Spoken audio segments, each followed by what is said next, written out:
It's not fixed. Okay, so the So things Stuart's done. the things I need are I wanted to talk to you about the formatting, where I got to with the TPS reports. A few of the other ideas that I had, which have been pretty fun, gotta say. Today,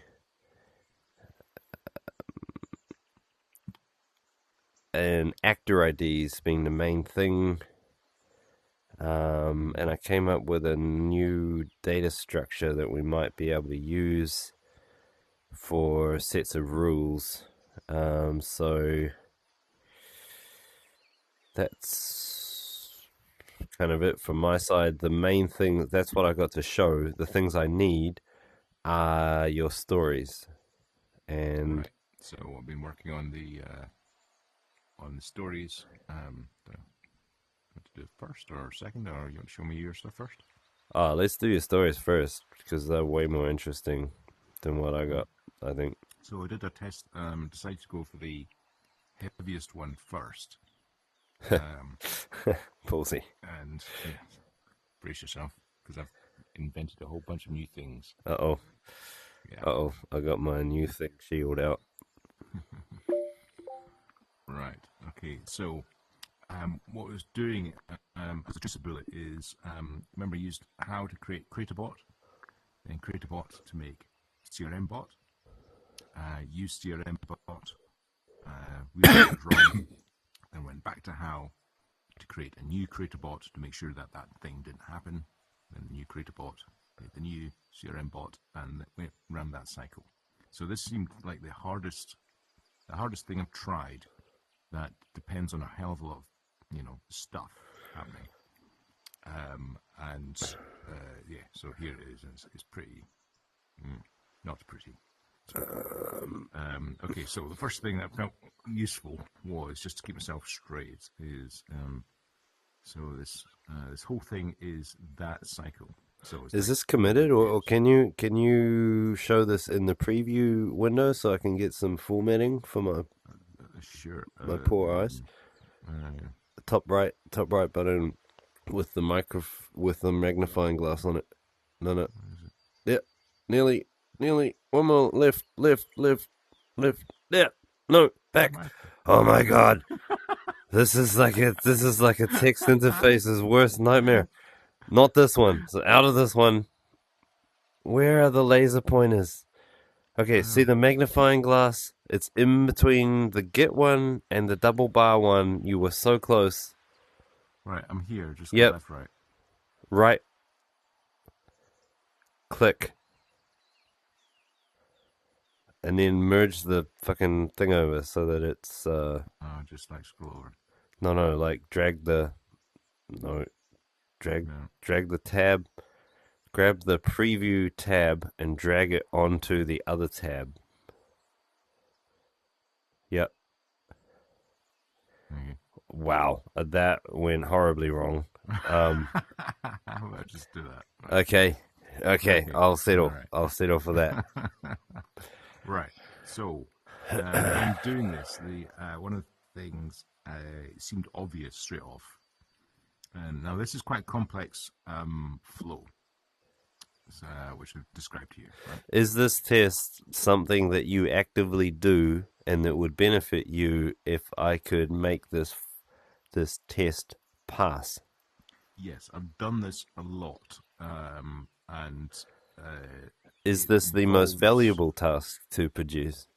I think it's the most valuable task to understand what falls out of it. Is this like a grandfather task? Like it kind of captures everything? It may not capture everything, but it captures quite a lot. Okay, you mind if I just, do you want to give me an overview, or can I just read it? Yeah, tell me when you want to scroll up. Okay, the test below cover the following scenario in order to test Artifact and the bots. Number 1, use HAL3 to create a creator bot. whose role is to create specific ERD-based bots based on business rules. So I'm going to use HAL to make a bot that's going to make other bots that specialize in ERDs. Yeah. Okay. I can expand that. I'm going to use the creator bot to create an ERD-based bot. Yeah. Use the CRM bot to see how well creator bot has done. So I assess the effectiveness of CRM bot to assess the effectiveness of creator bot to assess the effectiveness of HAL 3. No, HAL 3 HAL 3 is blameless. It's like, that's just our... HAL 3 is just beyond reproach. Okay. Yeah. Pass back observations to HAL 3 about shortcomings in creator bot and regenerate the creator bot. What about passing shortcomings back to creator bot about CRM bot? Like, does the shortcoming in CRM bot reflect creator bot's failure? Creator doesn't know the long thread about how it's created. It just popped into existence. And so it doesn't know the whole conversation I've had with HAL in order to get there. So, yeah, okay. Yeah. Actually, can I revise what I previously said? No, HAL 3 isn't blameless on this one, because there's the process first of going through HAL 3. So he has got tests. Yeah. Okay, but that's not... Okay, alright. This feels like several tests in one. Use creator bot with the same prompts as before to create CRM bot. So this is now creator bot version 2. And that's being used with the same prompts that were given to it before to create CRM bot. Yeah. Okay, so that actually sounds like what you're really asking for is a test suite that exercises creator bot by way of you want to have the same prompts, you want to replay them multiple times with variants, and then you want to appraise the result of creator bot's work, which is CRM bot. Yes. CRM bot is blameless in this because it's the output. It's the child, and children can't be blamed for their parents. Exactly. So the overall pattern I'm trying to capture here, and this is a real world pattern I've used a number of times, is if you've got a new thing, you bootstrap from HAL to create the thing that is going to do the thing that you want, and then you test the output of the thing you've created, and then you cycle back. And it seems to be a... So why wouldn't HAL 3 make CRM bot directly? Because we want to do CRM bot, wardrobe bots, flights bot. We want to do multiple bots with creator bot. But creator bot. So if you had HAL 3, so creator bot's speciality is ERD, so you might as well call it ERD bot. Yeah. Okay. The ERD bot. So the ERD bot could be shortened to turd bot. Right, so turd bot is gonna generate... the test seems weak if you haven't got more than one CRM that you're gonna exercise. Like more than one ERD based bot, right? If you've only done CRM bot, then... Yeah, I agree, which has to do with something we'll come into. Fuck, this is a gnarly one because it's actually using... I think you want to use the test suite as part of your workflow. As opposed to typically tests would sit outside of the running system, but here you're actually asking for Like I presume you want to generate a set of tests. CreatorBot needs to know how to generate tests for the ERD bot too, right? CreatorBot wouldn't do that, Who but would do that? not including this. I would go back to HAL3, who knows the long thread about creating CreatorBot, Right. and then I'll say let's create tests for CreatorBot. Okay, who makes the tests for TurdBot?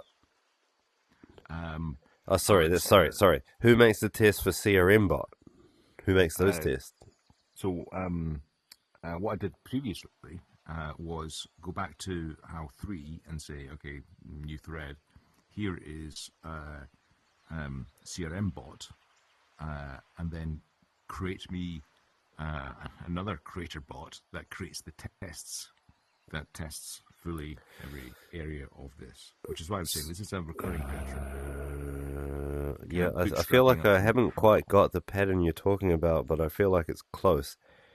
So, from the top, HAL3 makes ERDBot that then makes CRMBot. HAL3 makes ERD TestBot, which then writes tests for CRMBot. Yes. Yep. Okay, and you want to appraise the quality of ERDBot based on the tests that ran on CRMBot? Yes, I want to appraise in that second cycle when I'm talking about tests. I want to, in the same way, get the ERD test bot to produce tests that then have the target of a given ERD end bot, so CRM bot, say, and then go back to HAL and improve the test bots so the tests are being generated better in here. You've added in your human thing saying, you missed this bit, or you missed that, or I'm going to include these rules.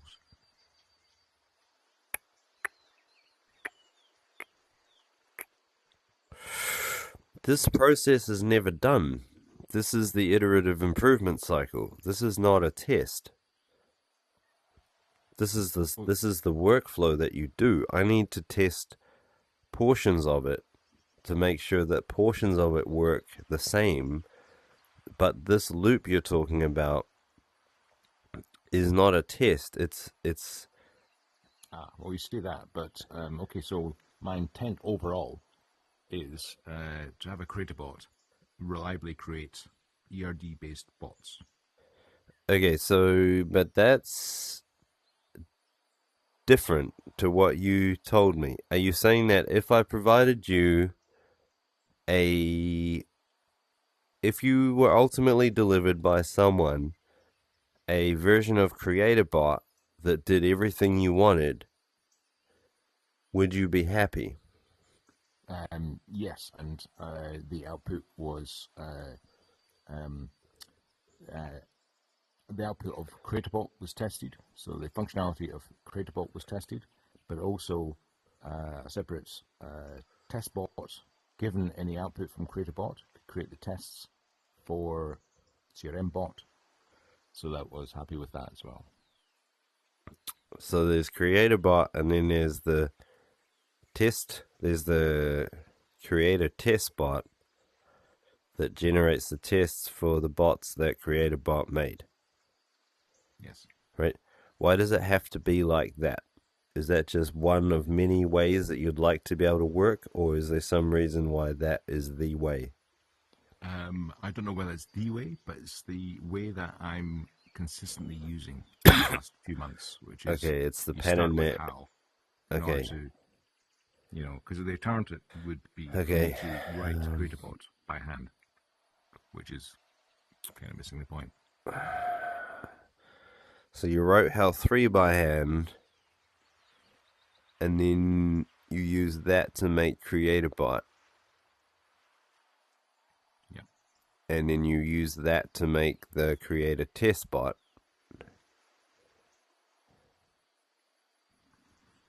You use HAL3 plus your target CreatorBot to create the tests bot for CreatorBot. Um, Yeah, I'd just say I picked the biggest fight first because that would be quite interesting and useful. It's thrown up a few interesting things as well. I'm just not yet convinced that what you've asked for is a test. I think what you've asked for is you're actually asking for the output of the test. Uh, like you're not trying to exercise the system. You're more interested in having a working creator bot than you are having a process of making the creator bot, it sounds. No, what the intention of doing this is was because given the Dreamcatcher and a new, completely different thing, I would start with how, and then I'll go through this similar cycle for doing whatever. So I wouldn't ever write a system prompt. You don't need to write a system prompt from scratch because it's a bit of a rubbish thing to do. It's a lot easier to edit it. So you start with how, you create something that, in this case, creates something, and then you test it. Now, the reason I chose this is because it informs not only, and we'll go as we go down. We call them batches, which are, I think, what you're talking about tests. So we test Hal's ability to create a bot. Yep. Then we test the create a bot as batch 2. And then we take the output from that back into Hal in order to improve it. Now, the reason I chose that one is because it seems to be the one thing that I'm copy and pasting and using kind of human intervention most in, where really there should be enough functionality in the in Backchat to help me do that, instead of having to have 6 tabs open and forgetting which tab's which, and then copying and pasting, and then pasting the wrong one, and all that kind of thing. Okay, I think I'm nearly getting it. Like you really want the platform to support the workflow that allows you to do all this. You're not really saying that you want the you don't necessarily want this process to happen without your involvement, but you want to be able to do the whole process on platform with the finished result being improvements to the ERD bot, the CRM bot, and the test bot. Yeah, Right? that's exactly That's it. closer, Yeah, right? yeah.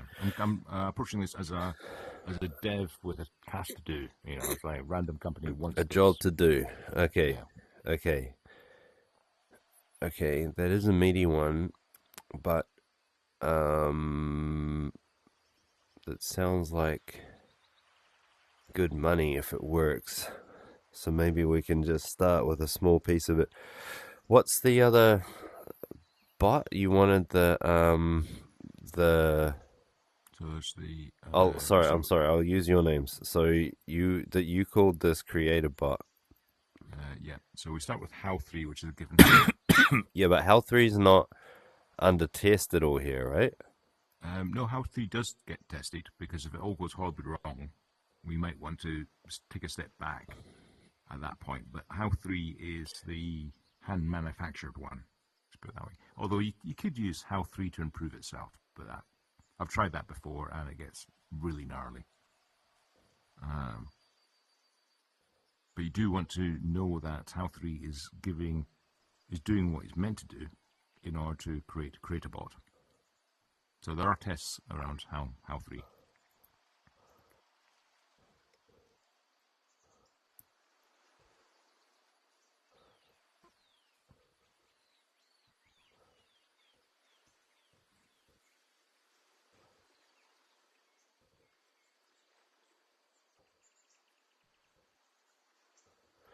So how 3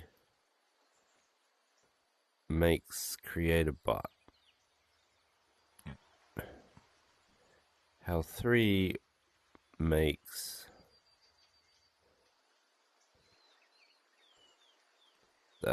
which I've not done the tests for TestBot because that seemed a bit too ridiculous. Is it called Create a Test Bot? What's Yeah. the name of this thing? Well, actually, it could be a generic TestBot, which we don't have yet, but let's call it. But it Create a needs to TestBot for now, be because it might be okay. Can specific. I rename this to be ERD Bot, because that's really what's special about this one, right? Yeah, by It's all not means. just a bot maker; it specializes in making ERD Bot bots. creator. Yeah. Okay, and this thing needs to specialize in ERD tests, right? Mm-hmm. It makes ERD, but it doesn't make test bots. It makes test suites, Yeah. right? And it's would need to know because it's going to hand over a bunch of tests to something else, or maybe it can run it itself. But the it's going to know about the any arbitrary ERD, for example, the CRM. It's going to know what the structure is, and then it's going to generate a bunch of tests for that for human kind of check. You happy with that? And then that's your test file, and then you pass that off to Okay, test runner or whatever to target the CRM bot. all right. Name for me a second CRM. Let's call it wardrobe bot.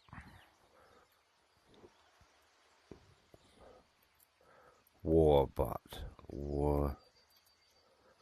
Wardrobe bot. Yeah, Okay, completely different type of business. so ERD bot makes CRM bot.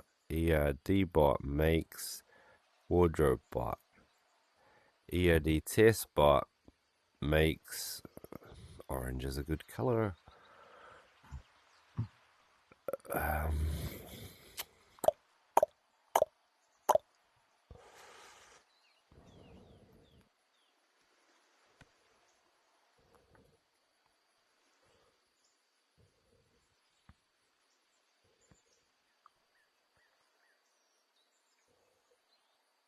It's a gnarly one, isn't it? I've done it by hand. So it's I just can't think of how you'd make it gnarlier, to be honest. Like what? pick the biggest fight that I've actually done by hand and succeeded ish. What other fights have you been picking though? Like, there's probably not. Everything seems to be a subset of this one. Is that true? Pretty much, yeah. From a blank canvas, how do you generate a bot? What I haven't done yet is it stops at CRM bot, but what I've not looked at is maybe CRM bot requires other specialist bots to be created and relies on pre-existing bots. I've not looked at that yet because I'm a goose. You massive pussy. So this would be the CRM test suite. Does that sound right? No? Yes, produced by the CRM test bot. Yes. So it's like ERD test bot. Given any ERD bot, any ERD based bot, should be able to produce a test suite for that bot, which is the CRM test suite.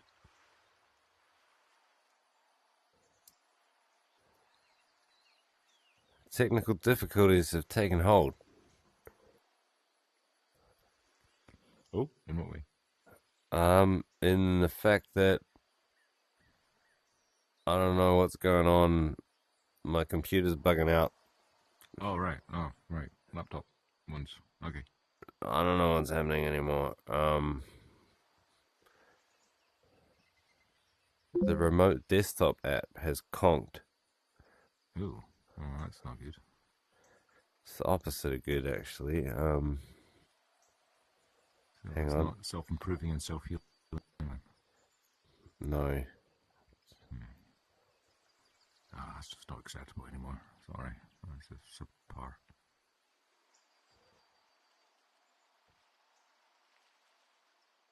I don't know what's happening.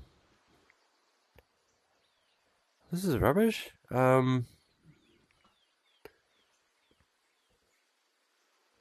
Here we go. We're back. You got it? I don't know. I did nothing, and it restored. Okay. Technology again, isn't it? It's pretty lame. Okay, so this thing.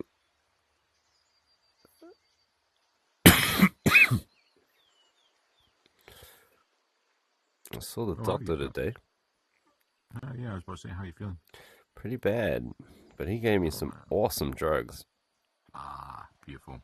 Yeah. The bad boy ones. The real bad boy one. Yeah, like I didn't even know you could get pure pseudoephedrine in New Zealand, but now I do. I have no idea what that means, but it does sound like a very long chain molecule. Pseudoephedrine? I think it's a precursor to make synthetic crack. And it's a very good nasal decongestant, but it also makes you feel fucking bulletproof.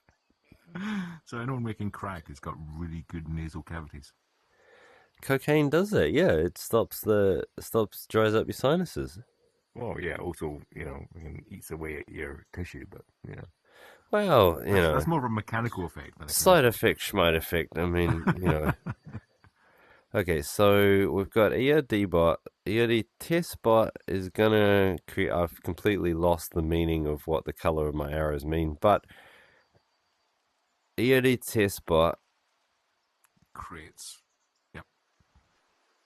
that. It could also, in this case, Sorry, you broke up there, buddy. You broke up. Wardrobe test suite.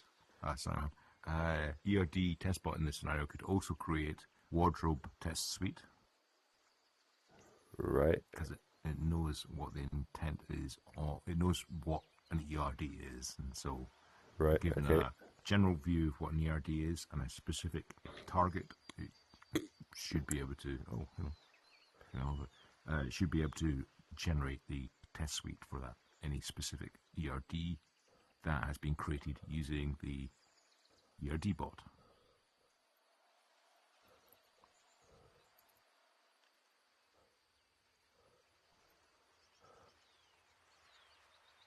Okay, how are we looking? Pretty good. Jesus, now, that's a lot of lines, buddy. It is, but then we've got to say how do you create the test bot? What you Let's not go into that. What you doing? Because that's again, well, interesting enough. This is the pattern again. So, interesting. Not for this diagram, but how 3 I would use to create the ERD test bot, and then to have an existing ERD bot look at the tests and saying, ERD test bot, are you testing the right things? And then go back to how let's improve ERD test bot. You could pull out any name for how 3 output creates output of which. So it always needs to make these things as pairs, right? Like it needs to make them as yes, those yeah, that's right. Yeah. The source maker and the test maker. Yeah. And those go hand in hand. Right. But they don't really know about each other except that they were built as an adversarial pair. Yes. The only one that knows about both of them is Hal. Right. Yeah. It's got the long thread of everything. What the fuck's going on here? What are you doing?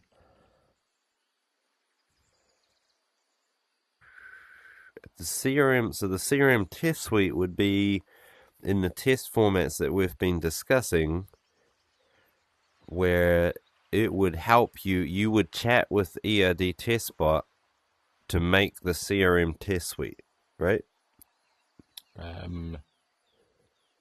you would provide the ERD test bot to the test maker, the test bot maker, which is wait, what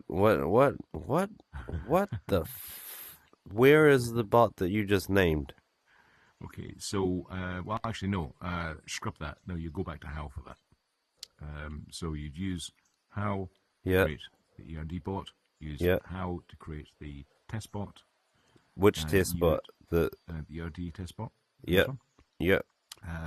Then you would run the ERD bot. You'd run CRM bot. Yep. And then you'd use the ERD test bot to create the CRM test suite. To prove the CRM bot is actually full, complete, and coherent.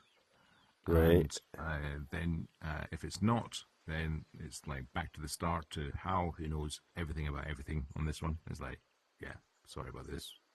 Why would I not chat? So I would, as a user of the CRM, right? I'm one of the trucking guys using this day to day. I want to improve it. Which bot would I talk to make an improvement in my CRM? You'd write that as, well, you talk to the ERD test bot saying it did this wrong. Can you add a test to make sure it never does that again? Right, but then it adds the test and the test fails because it's been observed to fail and the system is predictable. So now what? I've got a failing test in my CRM test suite. Then you go to, well, you've got two options. You could just go to ERD bot and handcraft whatever it was that failed, which is what I've been doing. Right. So you'd make a failed. So you're a user over here, and you say to yourself, "Well, on Tuesdays it needs to offer everyone donuts." That's a specific thing. So in that case, I would What were you thinking of before? I was thinking that ERD bot had failed to have the idea that there was such a thing as a day, or such a thing as a WYSIWYG or Jube. So you're talking about something quite fundamental versus some kind of a tweak to the business rules. Yeah. So if it was just when you just give there. Yeah. So during the creation of this whole thing. Oh, shaitan, yeah. Simple characters. Give me that. So here we have, this is just Worker guy, right? He's over here. Right. Now, did worker guy request the CRM bot? So he's using the CRM bot. Yeah, but who commissioned the CRM bot? Oh, commissioner. You could be like, he's the head worker guy. He could be head worker guy, right? And he turned up and he was like, blah, blah, blah, something, something, something, I want a bot. Yeah. Right? And then who did he talk to? He talked to you? And then you talked to Hal? And then Hal... I see what you're saying. No, right. Depends on the. So your example was, I don't know. We only pick up jelly on Tuesdays, and the CRM bot just said to a customer that it can pick up jelly on a Thursday. Right. That's not a fundamental problem with the CRM bot. It just needs new business rules. Okay. So you add the business. Isn't everything in there a business rule? Well, yes, with the ERD and constraints and so on. But are you talking about the fact that the CRM bot, like it didn't follow the ERD, or it had a business rule and didn't follow it, and that would class as a higher level problem that needs to go back to the ERD bot? Yeah. Okay, but so a change in business rules is not considered an ERD bot problem. That's considered a CRM bot problem where a new business rule needs to be added. Yeah. Yeah. Okay. Where does the test for that business rule go?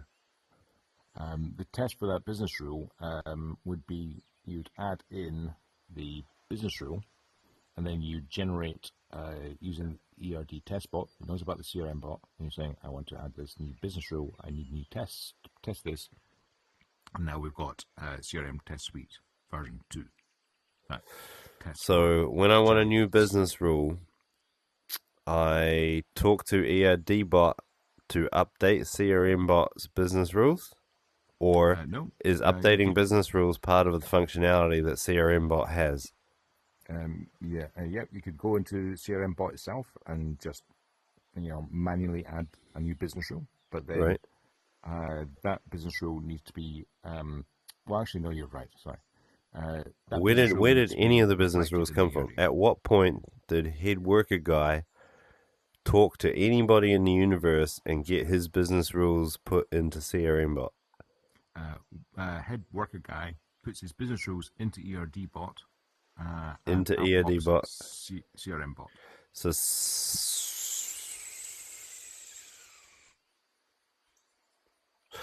CRM bot is really just the operator of the business rules, but the setter of the business rules is ERD bot. Yeah, because a new business rule might change the ERD, so you can't just add in a new business rule into the CRM because it might contradict the ERD. It's like we now have a guy called the head jelly maker. It's like, well, where's he? So the ERD needs to be the one that you inject the new business rule in to make sure that the ERD and everything in the sys prompt or the CRM prompt is correct. Okay, if I find another trucking company, this time they're in Wellington, not Hamilton, and I'm like, well, surely they're the same. How do I derive all the knowledge that I got from CRM bot into this now CRM2 bot?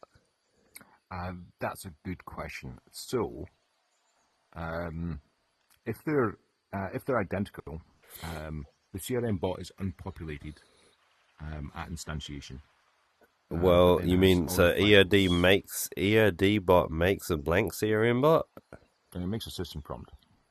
Oh, okay. I think a nicer way to say what you mean is that ERD bot by default makes a generic CRM bot, and then you can put in different requests and chat with ERD bot to add specific business rules to it beyond what the generic. Yeah, you could do that. So if there's things that are common between people who use CRMs, mostly right, then if you just use the generics, then that's an ERD bot thing to create the generic rules. Right. So the intellectual property of all of the ERD faults, the intellectual property improves ERD bot, right? Like after toil, sweat, cursing and swearing and money, ERD bot gets better. And we suddenly realized that 90% of people who want CRM have 90% of the same problems, which is ERD bot's job to, produce an ERD bot that's specific to you. Because there's always 10% that little spice bit. So each customer that we have, each company that wants to run a CRM has their own uniquely crafted version of CRM bot. Yep. CRM bot is where the business rules are stored, but it was ERD bot that knew how to insert those rules into CRM bot. Yes? Yes. Right. For the generic rules we've just been talking about, yes. What? No, I'm talking about specific rules. This guy's specific rules. You take the specific. I thought the process was you take the specific rules, pass them to ERD bot. He will update CRM bot that you are using for you.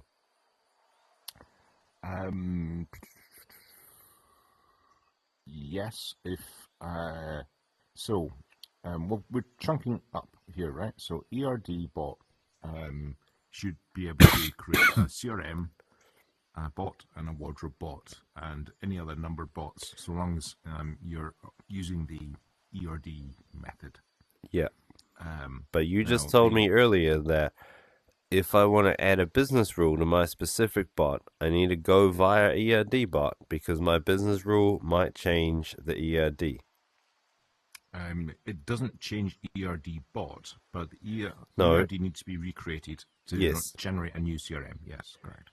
Okay, so anytime check that that I there. want to add a new business rule, if I'm worker guy and I want a new business rule, Yep. I need to chat to ERD bot, or someone on my behalf needs to chat to ERD bot, which will modify CRM bot with my new rule, right? Yes, and make it internally coherent. Okay. Yeah. Then how does that business rule enter the CRM test suite? So now there's another flow here, isn't it? Because I've just been doing the initial bootstrap, but there's another flow where a change, if ERD bot decides that there needs to be a change in CRM bot, it needs to talk to ERD test bot and regenerate a CRM test suite in order to make sure that that rule is checked.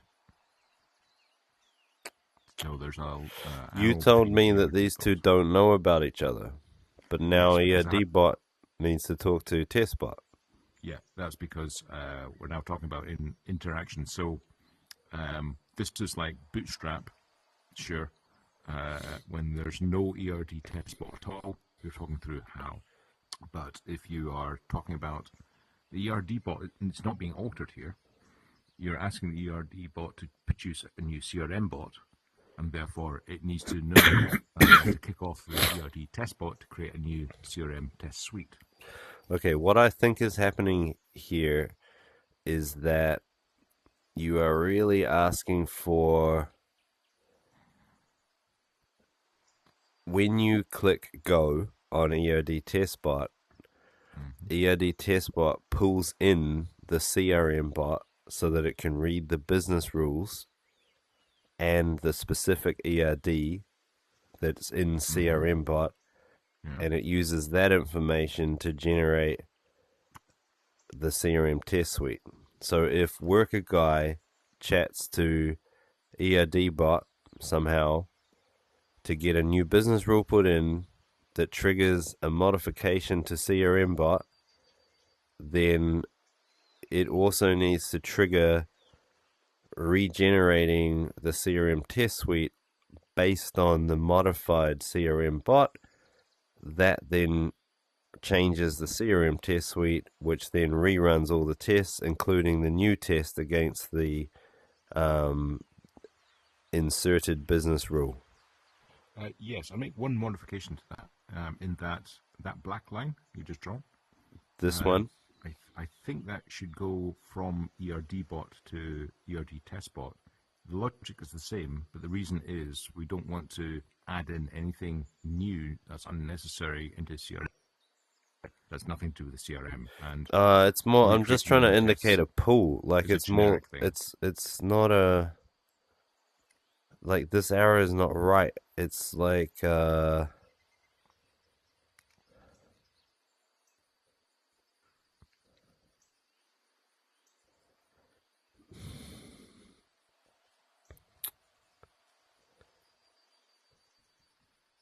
these little icons, you always have a hard hat, but no no cool pants. cap boots. Yeah. Look, I don't know how to draw it, but it's basically, it's not saying that CRM bot was aware of ERD test bot. It's just saying that when you click go, it needs to pull in, or it depends I on. mean, right. So you could reframe that saying ERD test bot is a watcher, and any update of CRM bot, it reruns, creating tests. Yeah, Tests. yeah. Alright, So yeah, as best I can do is a dotted line. line because I don't really know. Yeah, But, no, I get what you're saying, and that works. ERD test bot, when you click, so when ERD bot makes a new bot here, it should tell ERD test bot, hey buddy, you better run Check this. now, and ERD test bot pulls in the new version of CRM bot, modifies the test suite, runs the test suite, generates errors, the cycle goes again. And that's really the the thing you're trying to do. Now, where are you in this process? Okay. Worker guy's got his business rules. Where are you? Who do you mean by me? You. All right. So I would classify myself as the on two levels. I could be a dev who has been given an ERD bot. I've been given organized my flights bot to work with, and all I'm using is the ERD bot to do that, and the flights bot, test bot. That's you trying to be someone different. Right. So you that's have access to everything here. HAL3, exactly. ERD bot, whatever. Right. So that's a dev who will be using the system. Currently, I am the one talking to HAL in order to generate the ERD bot, the ERD test bot. So okay, maybe I'll ask my question in a different way. Mm-hmm. How I expect you to use this, whatever this is that you would talk to Worker Guy mm-hmm. about the rules. You'd sit down at a computer with him or a session. Mm-hmm. He then will just assume that somehow this all got built, but he goes, oh, I want a new rule about whatever. Mm-hmm. He talks to you. You go into ERD bot and you're like, hey, pull up CRM bot. I want to make a change. Mm-hmm. You go, I want to add this new rule. ERD bot kicks and screams and says, but what about this? What about that? And eventually you guys settle on a version of the CRM bot that includes your rule that you wanted. Yep. Then you go and talk to ERD test bot and say, hey, check out the new version of CRM bot. I need to modify the tests. Yep. And then it makes the CRM test suite updated. Once you run it, then you look at the scores for it and you say, hey, head worker guy, system is ready. Please proceed. Yeah. Right? And then that's the happy path. Yeah. Okay. What's the unhappy path? The unhappy path is guy with hat asked me to put in a rule. Yeah. I go through that cycle you just described. Yeah. And realize ERD bot can't handle it. And yeah. It's like, now I need a chart. Right. So then go back to let's hope it's not something as fundamental as that. Let's hope that it's a minor issue with ERD interpretation. So then you go back to HAL and then you chat with HAL about what you were trying to do with the ERD bot. HAL makes some suggestions. You try and run them, right? And then once you're happy with it, then you go back to where you've jumped off the path with worker guy, and again you try and insert your rule, and then the happy path resumes, right? Right, because ultimately the guy with a hat is just asserting this needs to be included. Yeah. If ERD bot can't include it in version X, then we need to go to version Y. Yeah. And in order to that, right. So, and it could have been ideally that worker guy would chat straight to ERD bot, who would then walk worker guy through doing that all himself. Ideally, ultimately, that takes right? Quite a lot of knowledge about that kind of left-hand cycle. Ideally, the worker guy. The happy path isn't just that. Use Yeah, but the worker guy. Hold on a cotton picking minute.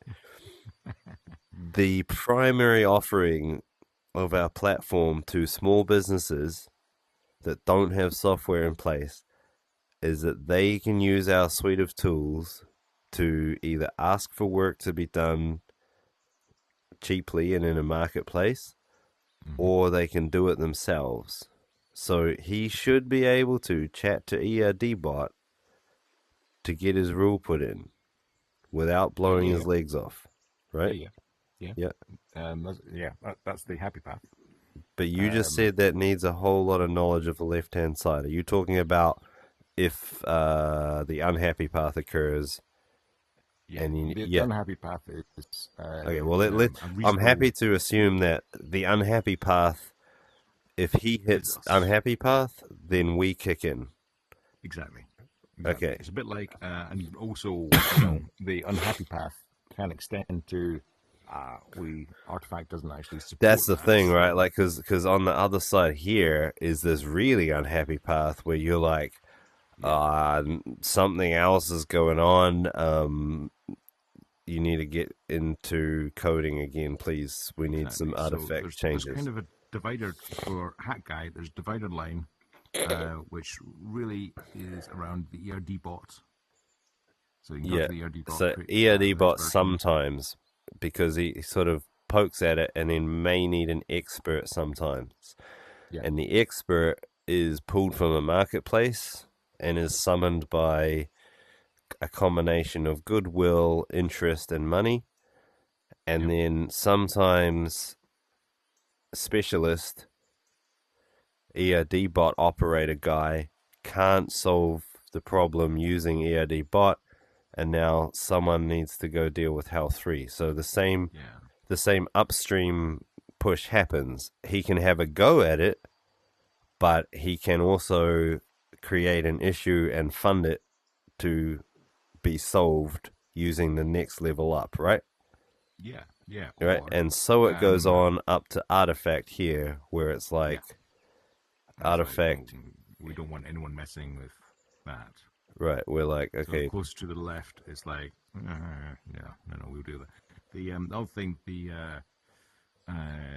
dev that you're just talking about, sourced the net with an escrow, could look at the ERD bot and going, in order to do what this guy's asking, what I need to do is fork ERD bot, turn it into Perch bot, or ERD bot fork, and then possibly we merge it back in.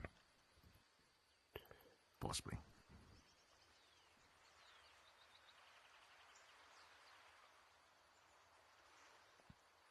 But the interesting thing about this cycle is we've been talking about ERD bots and so on, but you can make this generic for any set of, I think you can make it generic for any set of bots to create any number of bots of that type.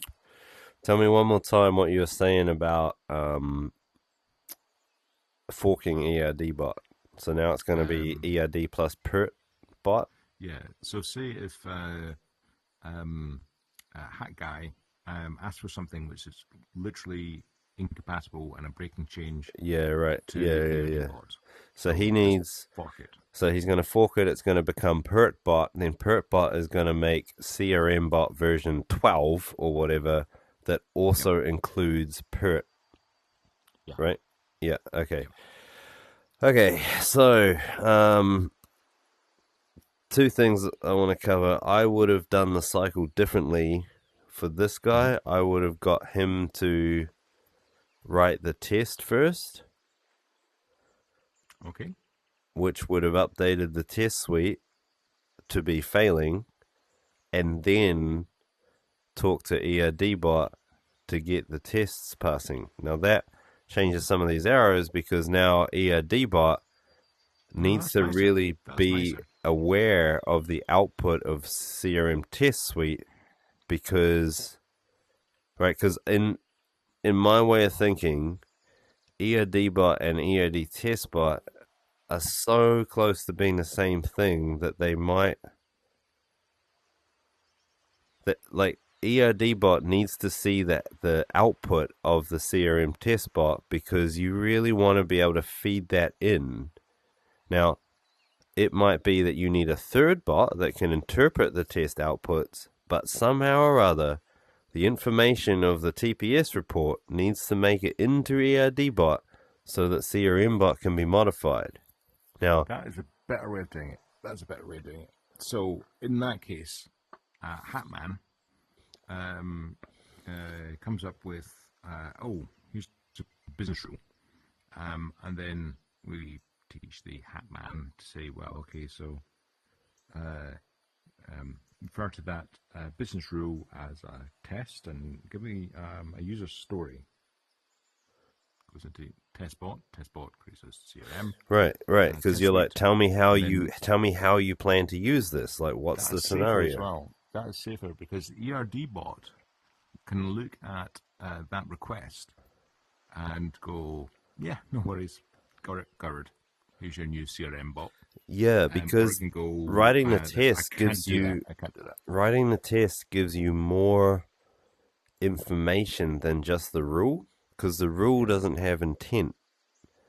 The story, exactly, and also having the Hatman talk to testbot is that is NL at that point, and the ERD bot. His job to see can I possibly create a new CRM bot that is self-coherent based on this new assertion, which I don't have any choice. I have to figure out how to do this, and if I can't, I just go. Yeah, and then so you'd once Hack Guy's comfortable with the test, and it's showing as failing. If ERD bot was unable to self-heal, then Hack Guy could chat to ERD bot and put forward some ideas on how they want to see it going. They could go back and forth a bit. He might change the test to be something that, ERD bot might explain why that can't be exactly so. The test gets updated back and forth. Maybe it spits out a winning version, or maybe it sits as a fault.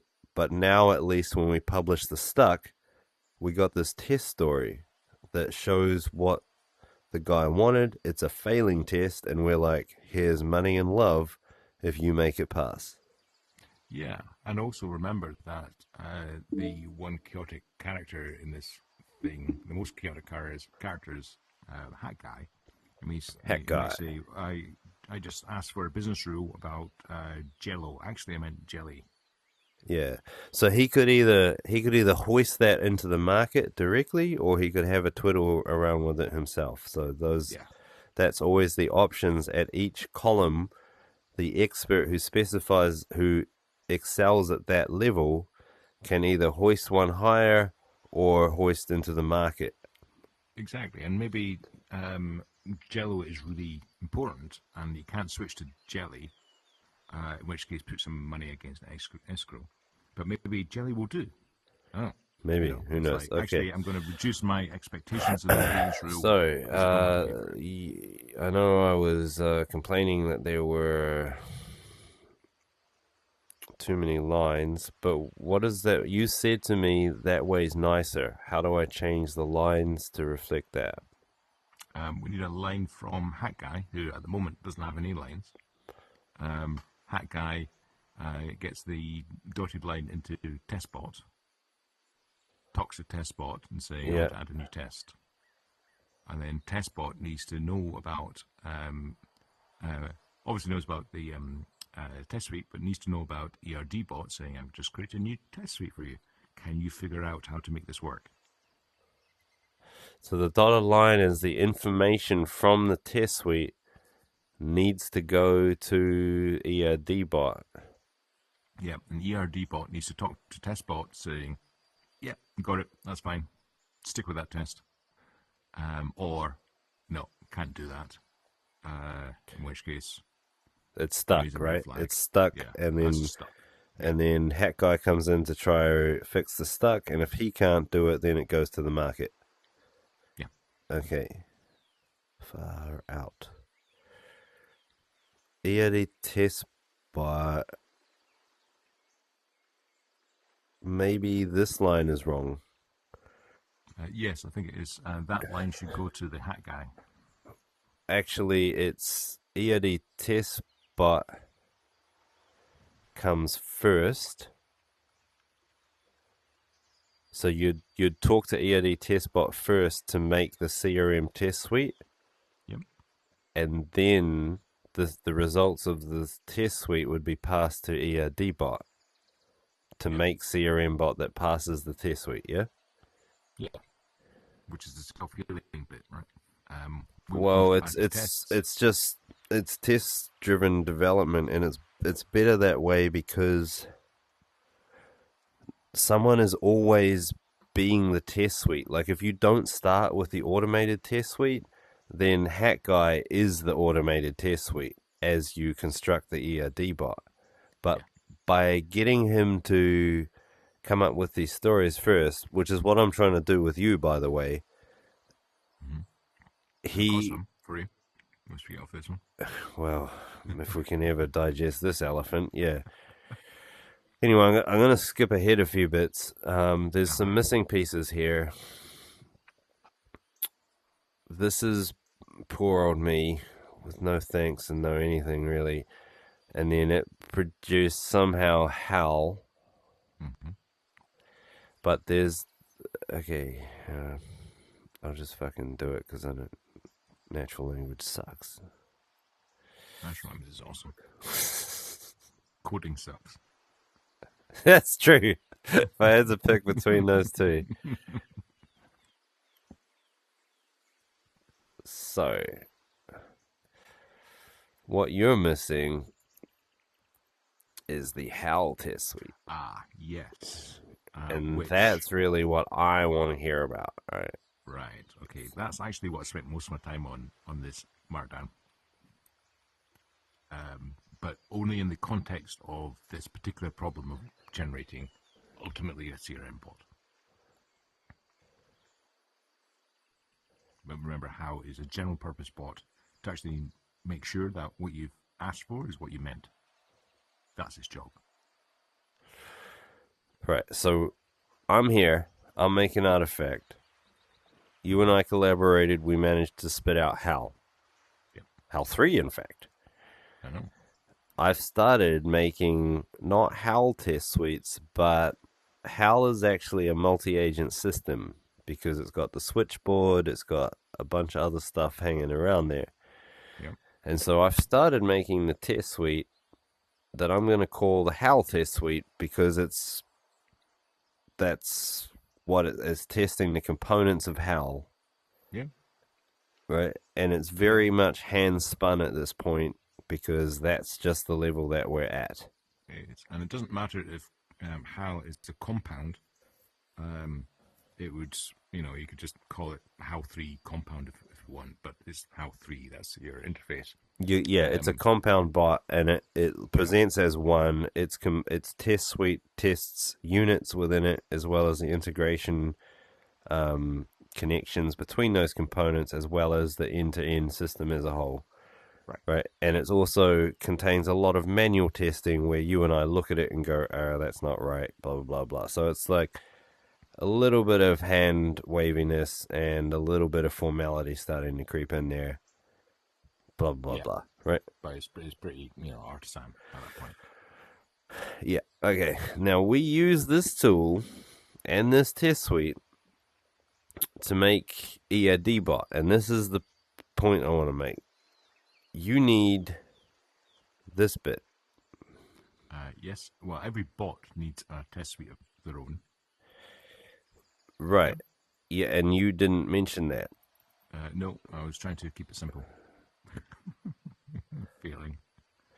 Well, also, it's not really keeping it simple because the pattern now it's a bunch of patterns. Yeah. Right? You've got... You're about to ask, where does where's the thing that creates arbitrary test bots? Sorry, what? Where's the bot that creates arbitrary test bots? So we've got the ERD test bot, we've got a HAL. So the test suite is produced by a test bot. A HAL test bot.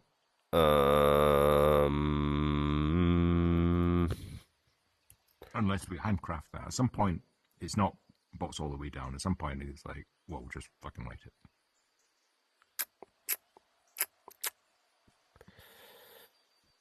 but certainly it's true going to the right of this. At some point towards the left, it's like, we'll just fucking do it. Honestly, it's quicker. Just do it. Yeah. Just fucking do it. If we say the ERD test bot, there's nothing special about the ERD test bot, except that it knows about ERDs, and so who produced the ERD test bot, and who produced the thing that tests the ERD test bot? Well, HAL 3 produced the ERD test bot because that line says so. Yeah, okay. So move it to one left. Who produced the HAL test suite? Yeah. You and me. Yeah. By I hand. think that's the point where the turtles stop. It's like no more. Well, because you and I made HAL 3 by hand, and until we figure out a way to get some sort of a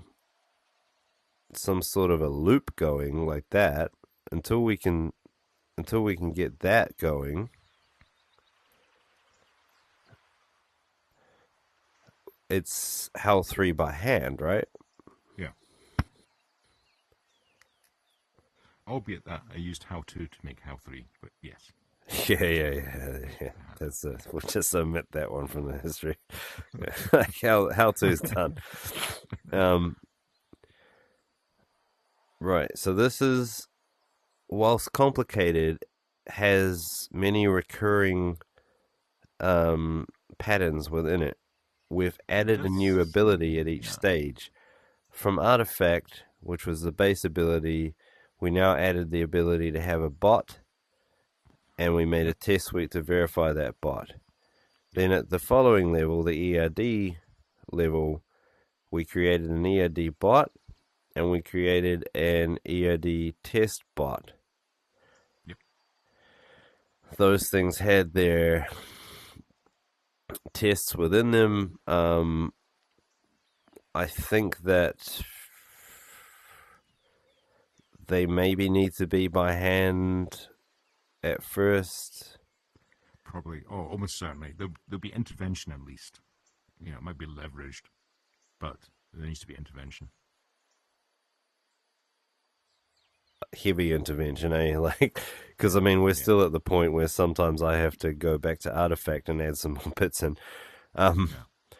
So, and eventually, somewhere in this diagram, we'll make something that makes a test suite for you or helps you with it.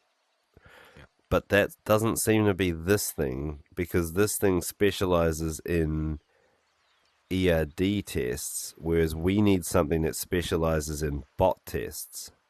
Yes. So if we're going to be complete on this one, what I'll do with that one is use HAL 3, give an example that I'm happy with of a test bot, Right. and say, create me a test bot creator bot. Well, it's a test suite creator bot. Because the test suites aren't, the bot doesn't change, it's just the config. Whereas here, CRM bot is a very different bot to wardrobe bot. Yep. But the bot that runs the ERD test suite is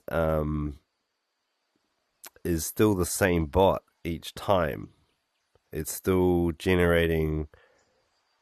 This bot is identical. It follows the test suite format and runs. I don't know if that solves any of that, because it's a valid question you ask. Who made these bots? But these aren't bots. These are a format that was defined up here, and we can make a bot that knows about that format and can help you write them. But the thing that exercises them or executes them is the same all the time. Yeah, and that's the format we've been talking about, which we'll be doing by hand. So that bot you just talked about is us right now, typing away. Yeah. So really, somewhere around here, it won't be HAL 3 necessarily that makes the test suite maker, but it'll be Hal3 might contribute to it, maybe. Yeah, there's one box missing, which is us. No, we're not a box. Why are we a box? Because we've got Hat Guy. Well, maybe not a box, but we're Not a definitely box. an icon. Hat Guy's not a We're an box. icon, okay. But at the early stages, right, if the test suite requires a change of the artifact, then there's a guy in what looks a bit like a Texan hat who needs to do that. Oh So- yeah, I gotta change that profile picture. That's the thing with VR. You never see what you look like. I do like your earrings, though. Thank you. They're nice. And I guess as soon as you get to an icon as opposed to a box, then that's where the spice of humanity and all our fucking monkeys and shoes comes in. Our meat brains. Well, tell me what you think about this then. Mm-hmm. Just run a suite. Yeah. That's not, sorry, not the test runner, that's the test creator.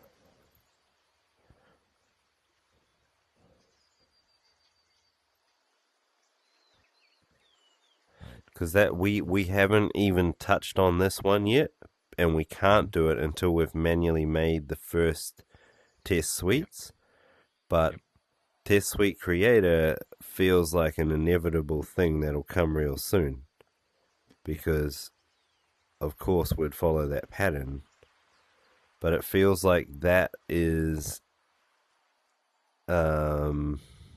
like ERD testbot is sort of like a fork of test suite creator, because it creates test suites, but it specializes in creating ERD based test suites, right? Because it knows what an ERD is. Yeah, so it's almost But it like has to follow the same format.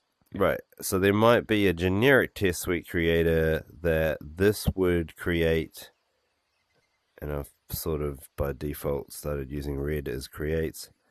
Test suite creator creates this ERD test suite, and test suite creator creates this as well. We need to change the name of that. I know, I just saw that. I was like, God damn it. ERD test bot test suite. Yeah. ERD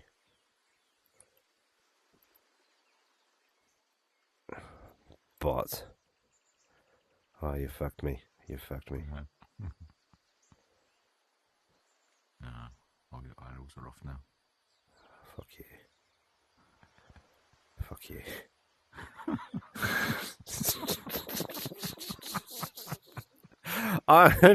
It was fine before. Okay, it was fine.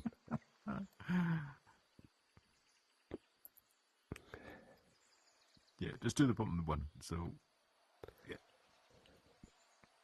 Test bot, test suite. ERD test. There. How about No, that? that's not wrong. No. What? ERD test suite? The ERD test. Test suite. Well, because up here we said ERD test suite. Oh, okay, all right. Okay, yeah. Right? Okay, I can't, I roll just, with that. the arrows. Right? Yeah. And there's enough indication of what I mean, right? No, this is wrong there's a too, pattern. isn't it? Oh, I haven't seen that. It's behind my screen. Yeah. The wardrobe But test. there's an interesting pattern here, isn't there? Which you can imagine. Okay, so probably not going to work, but you can imagine that going to the right quite nicely. Well, no, because CRM bot isn't going to make more bots. Like the factory, like our yes, problem yes. is to make a factory. This is Right, the end of the factory. Yes, but what we don't have, and I'm not proposing we go into this because this is being mind-numbing enough, but There is also the CRM bot may call on other bots. Right, so say if there is a generic weather bot. Right. Yeah. So you'd start to plug them in, and then like,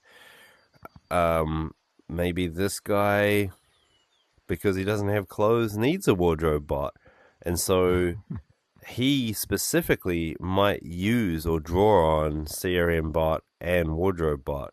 But what we got to do, like the Dreamcatcher is hard for the same reason that making Raptor engines is hard. It's about the manufacturability, not just making one of them. Making one of them's easy. Making them very cheap, fast, and repairable, and all that is a problem, right? And so what happens on the factory floor, that's why we need the Dreamcatcher network, and that's why we need ambient attribution, is part of that manufacturability property that we want. Yeah, and in that spirit, don't know yet, but there may be too many arrows here, because Raptor 3, has fewer arrows. That's not true. No, I will tell you. I will tell you where the Raptor arrows go. So we're calling. Is this thing a Raptor engine? Yeah. Okay. Yeah. Yep. Go for it. Yeah. Then back here we've got the Raptor engine factory that makes the Raptor engines, right? Yeah. Then back here we've got the factory that made the machines that go into the factory, like the CNC lathes, mills, the tooltip inserts, the CAD/CAM software. And then back here is the poor motherfucker that had to make the first lathe without a lathe at all. So, yeah, okay. Right? I'll go with that. Yeah, I'll go with that. So it's not too far off what you see on the factory floor anyway, because you can guarantee that out at Starbase they are not making their own CNC machines. They are buying Cincinnati or Haas, or they're buying the good stuff because nobody's got time. Yeah, I'm getting a tablet for, from wherever to put in, their crude modules. Right. That tablet. Right. And so that's where the tool shop gets its tooling from, is this level. And then even before that, that's like Artifact is like the mines, the raw materials, that type of level. Yeah. On that analogy, that does work, because one thing with the Raptor engine, the really hard part, apparently, as far as I've read, was designing the factory. Once you design the factory, you know what you're producing, then boom, lots of bots, lots of engines. Yeah. And part of the factory is the people, and making sure that they're incentivized correctly, managed correctly, that they trust the system, that they're working as a team, that they're able to organize themselves. All those kinds of human problems come in, and that's what we're addressing with ambient attribution. Yeah. All right. Okay. I think we can. Can I just take a screenshot before you take that off? So I know it'll be on the recording, but if I take a screenshot, I can get my head level. No, don't. Okay. All right. That's fine. What do you want, buddy? Send it. Yeah, go and send it. It doesn't matter. PNG is fine. You can send that over. That's a really useful thing. That is going up on the wall.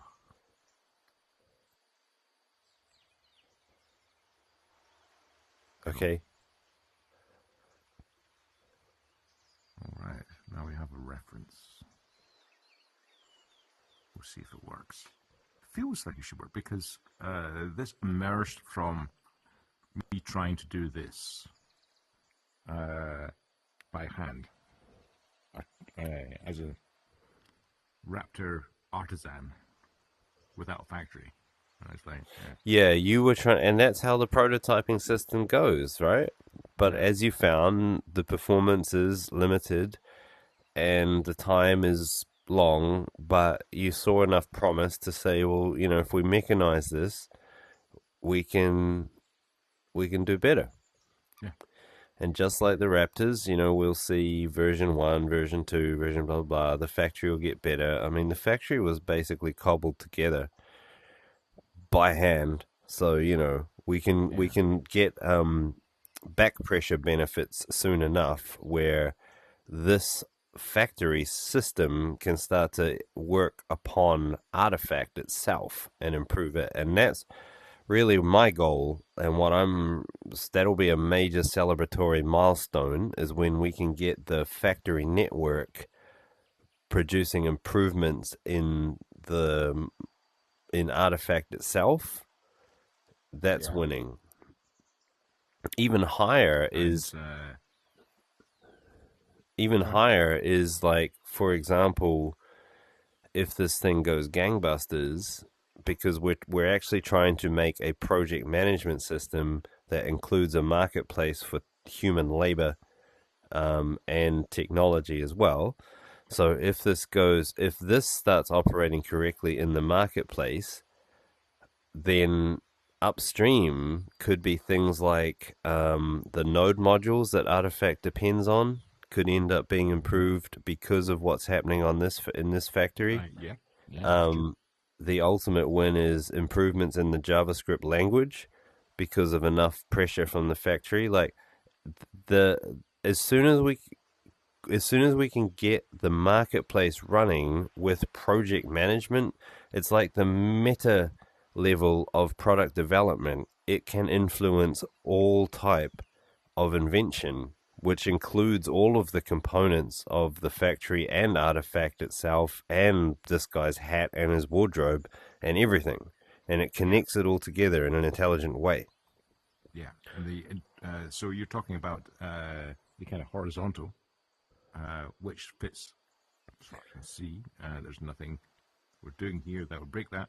But there's also the vertical where ERD bot, take that, copy and paste to PertBot to, insert any kind of bot. All of which there's that same kind of feedback. But at some point, the producer of the designs for the factory, that's where it probably will kind of earth out. So Artifact, for example, would never point a bot at Artifact.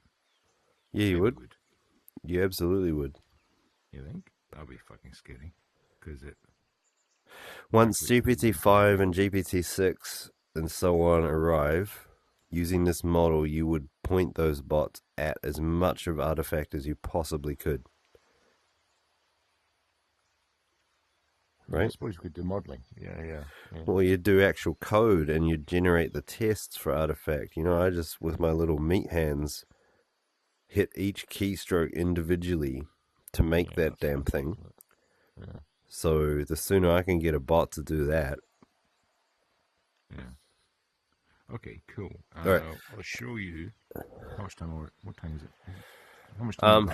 I got about another hour. Can I jump in there with a couple of format updates for you? Yes. Yeah. Okay. And then I'm going to really annoy you by introducing a whole bunch of unfunded new functions. Funny. Right. So.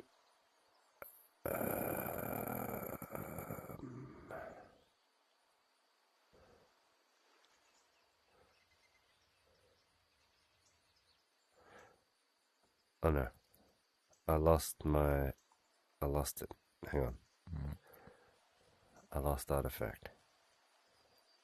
Can you give me 2 minutes? I'm just going to sure. comfort break. I'll be right back. Okay.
Yo, back in the room. All right. So the specific example I want to show you is I've come up with a remapping format for the agent files. Currently we have this format where you in the front matter specify things like config or commands and all that. And the issue is that when you specify the commands, they're reading in the JSON schema for that isolate command straight off of artifact. And so to change that, I actually need to change artifact. And it might be that a specific agent, because those function descriptions are actually part of prompting, how they're worded can influence the bot's behavior. And so we'd end up in a situation where you got two agents want to call the same artifact function, but they're degraded in their performance because there's only one description, and I have to publish. I see. Yeah. It's actually prompting. Description. Yeah. Yeah. You want to have like a system prompt, and then the prompt is Yeah, so this is the format I've come up with, in that I want to change commands to be, first of all, you pick the file name, so you name it whatever you want, because the function name actually has an influence on the bot's determination of whether or not it should call that function. So in this way, it puts you completely in control. You name the function. Then you say which isolate it came from. So this one came from the files isolate. You say which function within that isolate it calls, and that's the search function. You set the description that you want to the bot to receive. So if you don't say anything, you'll get the default function that was in the artifact isolate that I wrote. Are you inheriting the description in the default? You're overwriting it. When you set it, you overwrite it. If you don't set it, then you accept the existing one. Yeah. Okay. Yep. So that lets you experiment with the prompting of the function description as in the same file that you experiment with your system prompt. Can you really mess with it by sending it something completely spurious in the description? Yes. This is prompting. The description is part of the sysprompt. The function description has an influence on the bot's behavior. Okay. Yeah. Then, good enough for now, but yeah. What do you mean good enough for now? How do you want it to be better?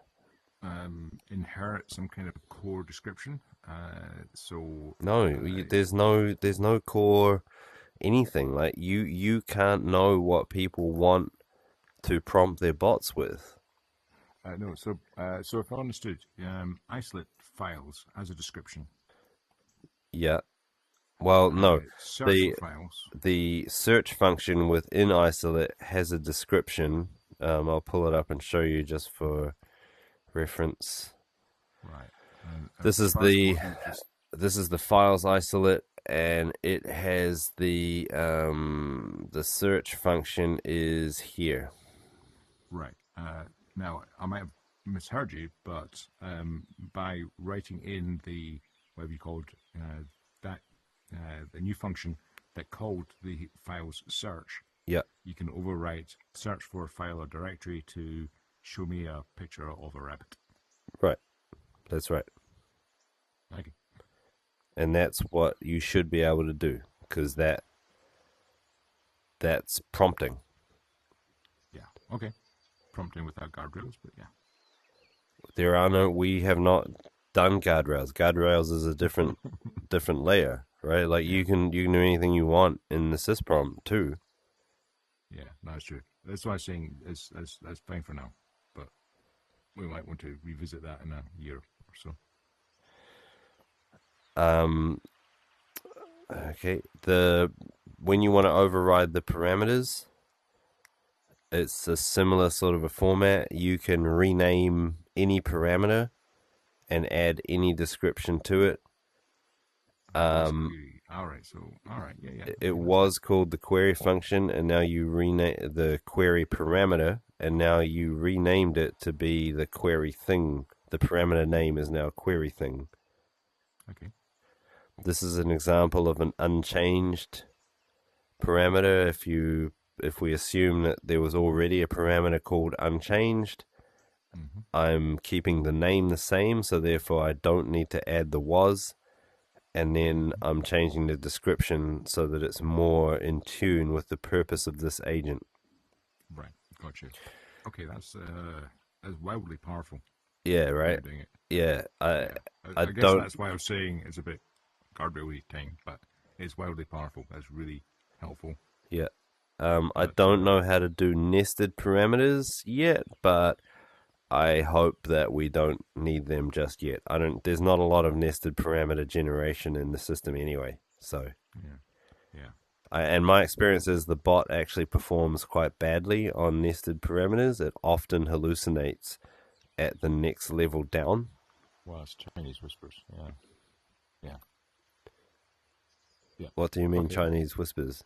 Every level down, there's can be hallucinations are generated from either the model, or if you're getting one bot to talk to another one and it's slightly off or ambiguous or whatever, or you're passing it through, then those changes tend to combine. So if you have a 5 deep nested change, then what you can get at the end is like just weird. I don't know that Chinese whispers is the way to describe that type of hallucination, but it feels like a sort of a multiplied error type of thing, because it was entirely internal to the model. When you add this new strict parameter on the function generation, it can do, they set a nesting limit of, I think it was 5 levels deep from memory, but they will guarantee you strictness down to a certain number of nested levels with the strict parameter. But long story short, nesting's bad anyway. We'll cross that bridge when we come to it, basically. If we need it, yeah. All right, but you're cool with that format and what that means for you, right? Yeah. That's nice. Right. Nice. So that means that your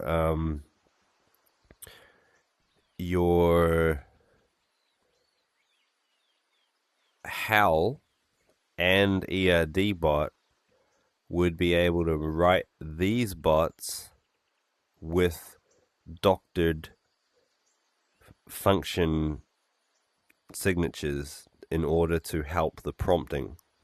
So the ERD bot could have a bunch of close enough commands.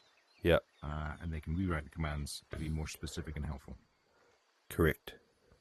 Yeah, I like that. I like that a lot. And it can also include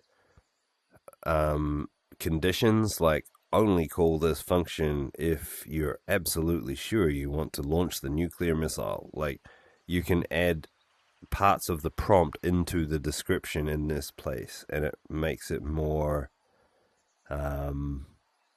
what's the word? It's easier as a human to process, because you can talk about the function call in the function call as opposed to trying to talk about it in the prompt whilst having to fight against an already existing description that might be saying something a little bit contradictory. Yeah. That's good. Okay, cool. I will put that in.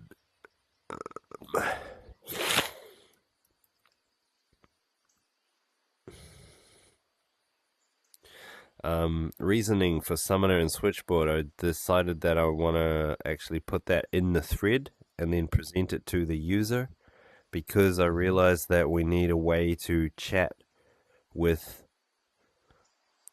You need to be able to be in the thread and say, hey, why did you choose that agent? And then the switchboard is like, oh, shit, he's talking to me.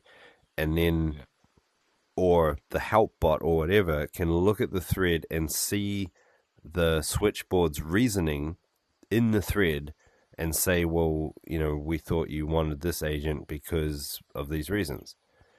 Is that a call out when you say, why did you choose this thread? Does that go to this agent? At least, why did you choose this to go to? Is it switchboard who then gets asked? or do you put the reasoning No, key first? I think Switchboard chooses the best bot that can help with that. I could make Switchboard itself able to reply if Switchboard chose itself. Mm-hmm. Like I could make Switchboard be able to self-choose, which means I turn off the requirement that it calls the tools and force it to not call any tools. So it must respond with text. And then as soon as it's not the selected agent, I flick it back to it cannot use text, and it must do a function call that selects the next agent. On the start for 10, that feels better because, say, 9 times out of 10, Switchboard gets it right, but Right. we're dumping a bunch of reasoning that nobody's disputing. It's like, yeah, you got it right. Right. It's probably relatively rare you go, hey, why do you put me there? And then go to Switchboard and say, oh, you're talking to me. Ah, sorry, right, here's my reasoning, as opposed to putting the reasoning Right. in every time. Because then you're going to get a whole bunch of additional stuff in there that... Oh, no, I was talking about putting it in every time, because you never know when the next request is going to be a question about the reasoning. Sure, but What's the issue you're seeing with it? the issue is a majority of the time Switchboard's going to get it right. You hope. And it's quite a rare, we hope. It's going to be, if that assertion is true, then it's going to be relatively rare that you're going to ask the questioning around Switchboard Right. or any other bot that you get switched to. But what's the problem with including it in the thread? It's just a tool call. I can hide it in the UI.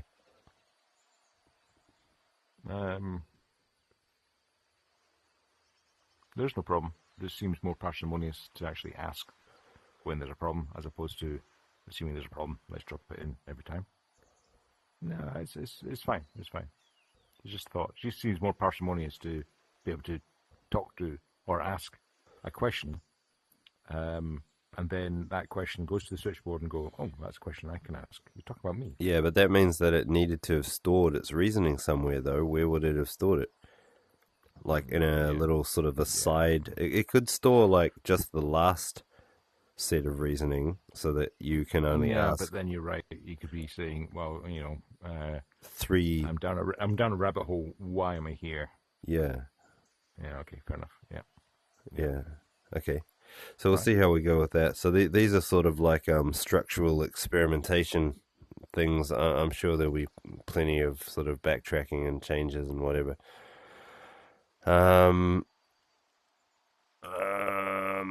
The next thing or last thing, sorry, and then it's over to you. I've started with where is it? Where is it?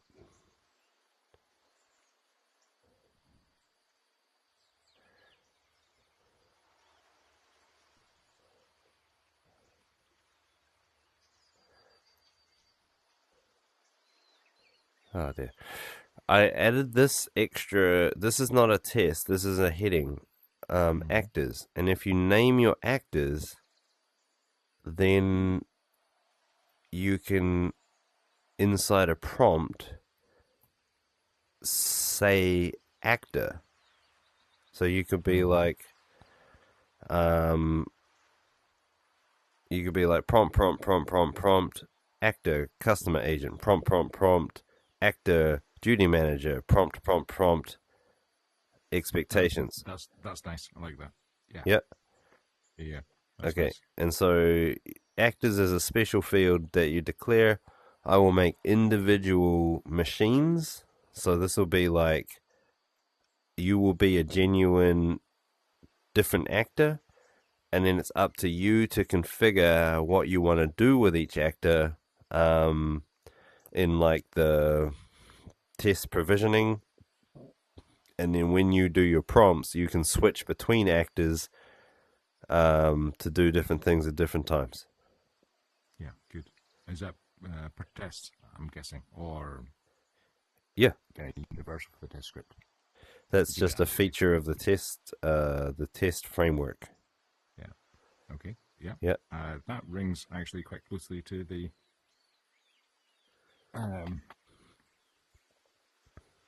Right. unfunded things we've got. Okay. We'll get there. We'll get there. We'll get there. Hang in there. Hang in there. Yeah. I want to rename chains. I had put in chains to be a sequence of prompts that you wanted. I want to rename that to steps.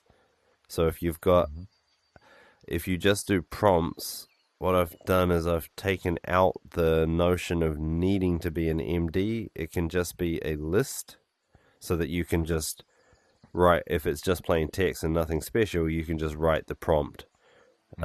This is not a good example of that change. I haven't updated this file yet, but the prompts will just be one-liners, so it's nice and quick to write. I don't think you lose anything. And then if you want to do a series of things, then you call it a step, and you go steps, and then in there, that block will always be executed one after the other. Oh, we are definitely in sync on this one. Yeah. Okay. And then, am I preempting some of your requests? Am I? Yeah, I've converged on what you just said from a different direction. All right. Well, that's cool. And the last thing, can you just show me very quickly what the other items in your file were, or can you commit it so that I can look at it later? I can do both. Let me read you through it to start with, and then I'll commit it. So, right. You recognize a lot of this would be quite interesting. So, batch, I think, is what you're calling steps. As in, there are a number of tests. Batch 1, test 1. Batch 1, test 2, 1, 3, and so on. Yeah. So Can you commit this file? Is it? Yeah, sure. Well, I can commit it now, but I'll do it right after this, or at the end, so you got it. I just want to point out a few things. No, yeah. Can you do it now so I can scroll on it while you're talking, so that I can? Yep. I can't even remember what creator it is. I think I'm on 19. Disability. Just commit the whole thing. Just push the whole thing. What are you doing? I'll commit. What are you doing? That's not going into yours, by the way. I know. So, Yeah, it's in Dreamcatching. Yeah. Right. So, where was I? Changes. Yeah, go for it. Nice. Okay. Okay. Where were we? Here we are.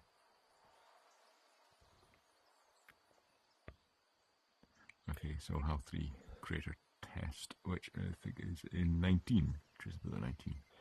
Right. Now, just for reference, I have been a format change I'm requesting is to change the file format to end in .test.md.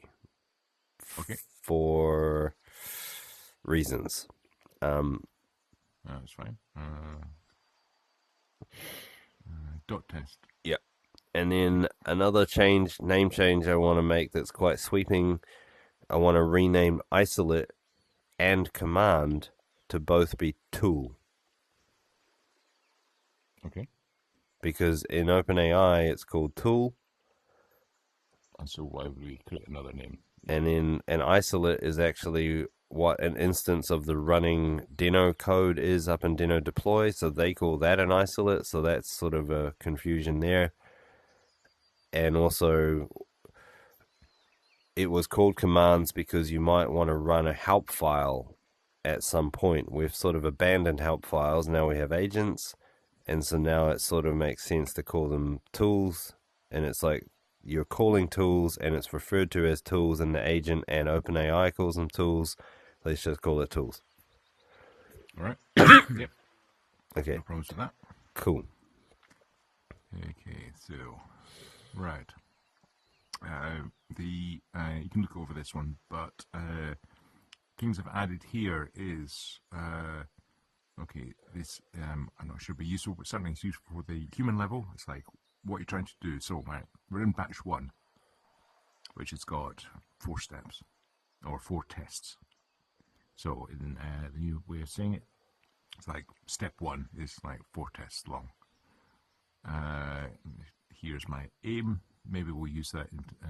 Is this like not. you're describing the tests and you intend them to be run one after the other without clearing the state each time?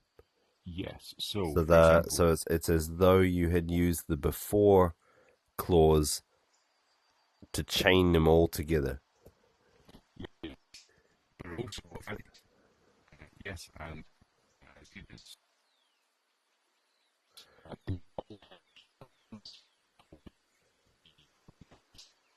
Sorry, Output. sorry, can you repeat that? You broke up on me. Oh, sorry. What I've highlighted here is having run all these tests in this step, I want the whole thing to be compared with my exemplar example. Here's what it should look like after all these steps are run. So that is like a So like a final grand finale finish yeah, is it's an to expectation for the whole thing. an expectation for everything there. Okay. Yeah. We went over this, you and I was like, why can't you just have a series of before statements and your grand finale is just a before that points to the previous one, the end of the chain, and then it just has a bunch of expectations for the system in there. Because I want to do a blind test. Blind? I'm What do you not mean telling blind? it about the example until the end. What? So this batch 1 example output Yeah. isn't referred to in any of these tests, but that's what I'm expecting having run these tests overall. This is what I'm looking for, but I'd never tell any of the tests about until the very end? Yeah. Do you want a new thread each time a step in the batch is run? Right. Okay. So on to the next one. So we've got before instantiate. This does what we're talking about. This is the how3 test thing, right? I want to create a system prompt for a new bot called CreateBot, all the stuff we just talked about. I'll talk about variations in a minute. You run that test, and what I want to be able to do is to take in the previous test if needed. If needed. Why if? Because you might want to have the next test test another part of it, and then, for example, have the thread on test 1 and the thread on test 2 be brought into test. Well, I'll give you a better example. Run one test, you get the thread. Run another test, nothing to do with test 1, but it's still part of the same batch. Yeah, look, I really I don't like this instructions thing, because what you're doing here is you're starting to use prompting inside of the test suite, and who's going to test that? Well, here's the thing, though. Right, these take this one.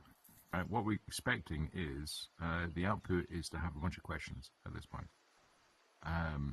Now, I want to be able to refer to that in the prompt.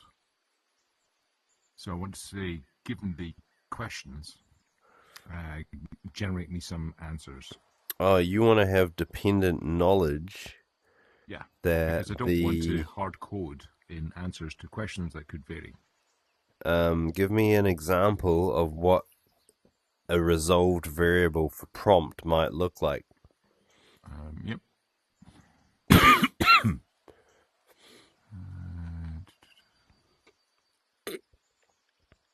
Okay, so this is right. That's this first one. Okay, so I want to do this, and what I'm expecting is a bunch of questions. I don't know what those questions are before I run it.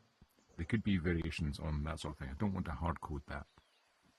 But what I want to do next is to generate reasonable answers to that in my next prompt, which is what I've done there by hand.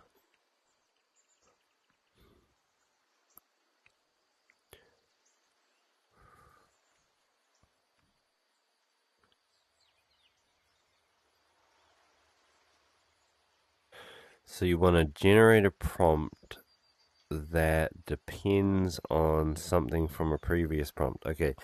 I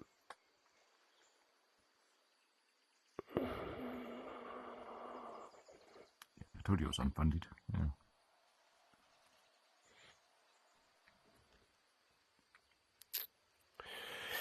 I've seen what you want before in a slightly different way. How did that work? Batch 1, test 1.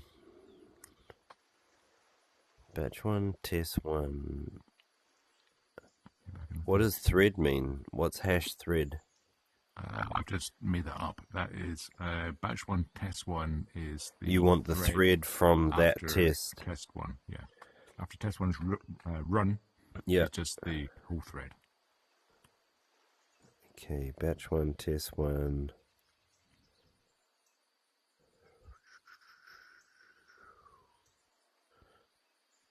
Batch 1, test 1, thread. Yeah. And you want to strip the questions out of thread.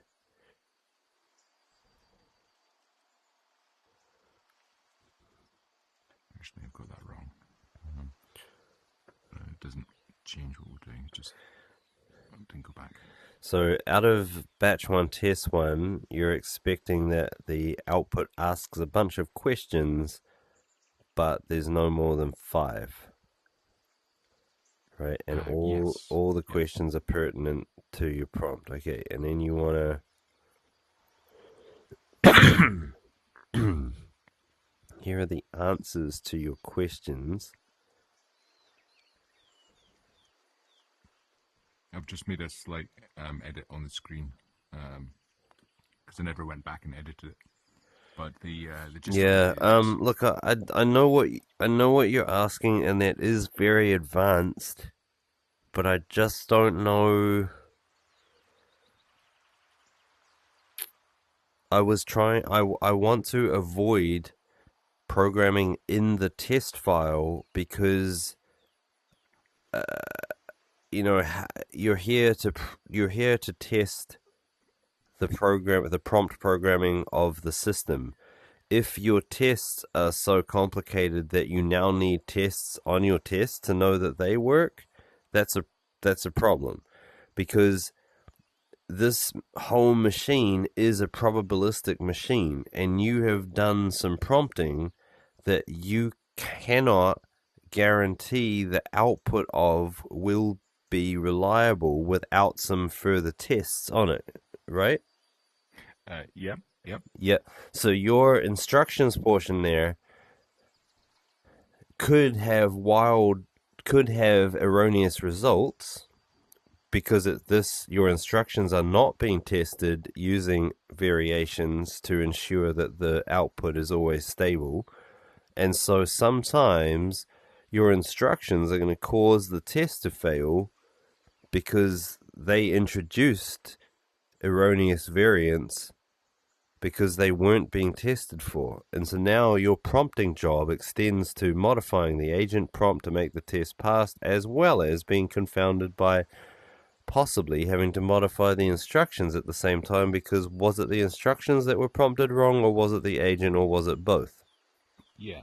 Right? So number one, yes, I think this is quite advanced, and it's quite advanced because these are the tests for HAL. Now, HAL is a general purpose bot. If we go back to this, how could I could have asked anything of HAL up to this point? What I want is 5. Let's clarify your goal further. But if I was talking about jubes, it would be completely different if I was talking about, CRM bots. I don't know what the answers are, the questions are. However, what I do want is to be able to, the next test, put reasonable answers in, or answers into those questions in order for it to meet the end goal. The expectation is the proposed goal that provides text describing the answers I give, the answers being, variable and generated, I give and reflects everything I've said before in the thread. Yeah, okay. I think I know a way to achieve what you want. I think what you need is a bot that represents the user. Sorry, an agent that represents the user that you can write some tests for that sort of like they As opposed to, at the moment, this would be run on a dumb bot. So you're saying instead of a dumb bot, let's get a persona. a persona, yeah, Dave Yeah, bot. okay. And Alright. so and then what Yeah, you that do works. is you use that actors command that I was talking about to say you know, here's one actor is Dave and then another actor is one actor is Dave, Mhm. the other actor is another session. Let's call it let's call one of them synthetic Dave and the other one is actual Dave. And then what we would do is connect the output of the conversation with Hal to pipe that to this other agent. And why you do that is because then you can actually work on testing your synthetic Dave with a set of questions itself, and you can have assurance that that synthetic Dave works right. That works. Yeah. I don't know what actual Dave does in that one, but synthetic Dave. Yeah, I know what I'm. You kind of get the gist of what I'm getting at, right? Is that Right.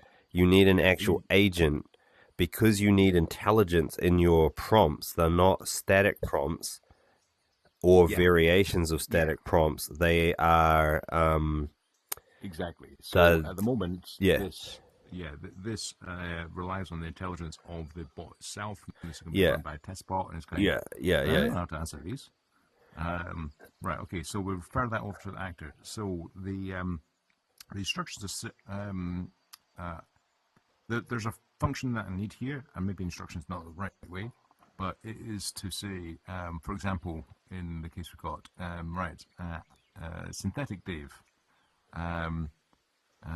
You've just been given the thread from the previous test. Answer those questions, and then put those in the prompt. So it's like calling out actor Dave, saying, "Over to you, man." Oh right. Answer these questions. Yeah. All right. And another way that we might be able to solve this, I don't know. We'll have to experiment with it. Is remember I told you that we should be able to put into the prompts instead of calling it backtick MD, you would just call it backtick like plain text, and that is to be interpreted as instructions, because what you've got here is you've separated instructions and then made yourself a temporary variable space in context. But if you just took everything in instructions and put it into the prompt as an instruction, that would be the same thing, but you haven't needed this ability to pass variables around in context. You know, like, because you're asking me to run the instructions, hold that in context.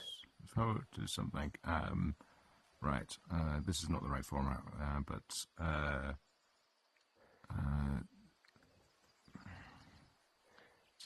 Dave, answer the questions.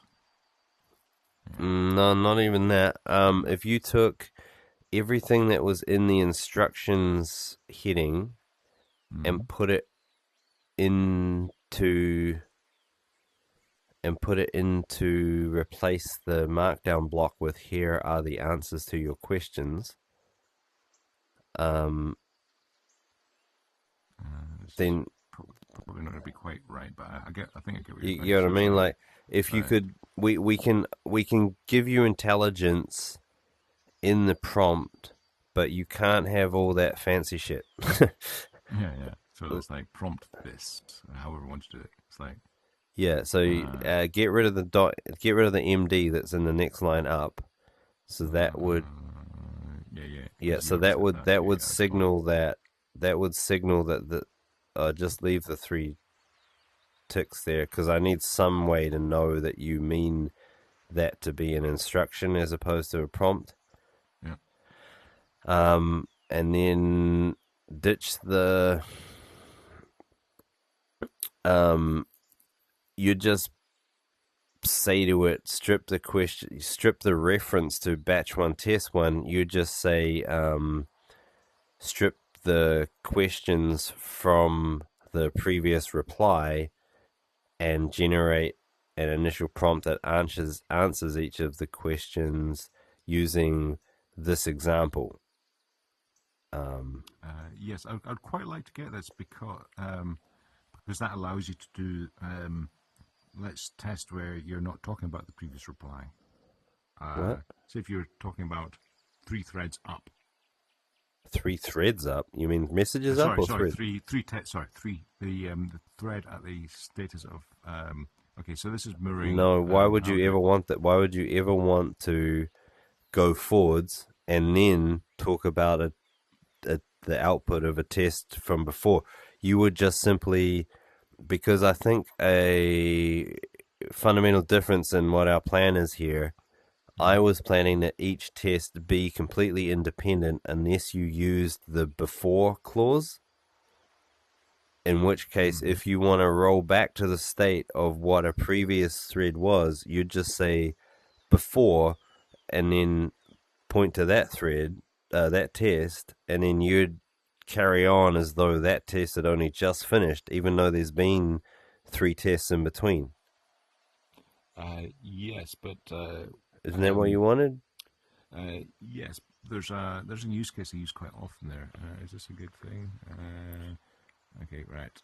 If I were to say, for example, I've done a few.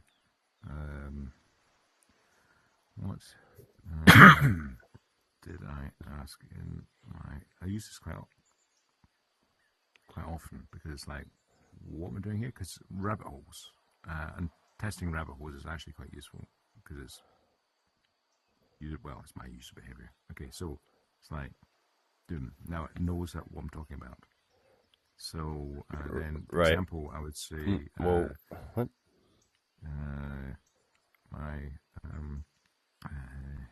Give me a summary of my first prompt.